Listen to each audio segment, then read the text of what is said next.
Hey guys, as you can see, we're going to do a wrestling competition. How will you be a wrestler? You don't even know how to fight.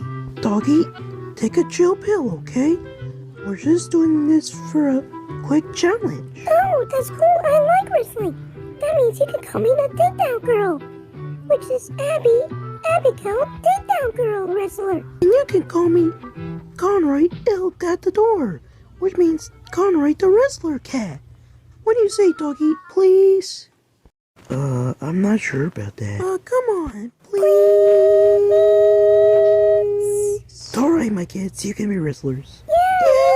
Woohoo! Yay! Yes, you're the We best. can finally be wrestlers! Yeah. Thank you, doggy! Why, you're welcome. Enjoy. Okay, since I'm going to be the cat wrestler, then I need to train like one.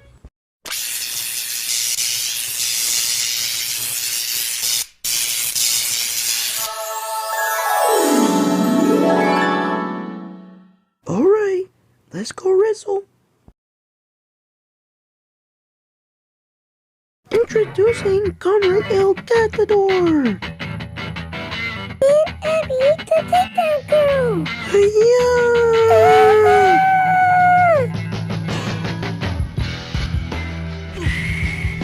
Take this, Conroy. Oh, ow! Just ow! That hurts. Hey, Conroy. Huh? Check out this awesome move I made. Is that all you got? Oh! You deserved it. You win, Abby. So, son, how was your wrestling competition? I didn't want to talk about it.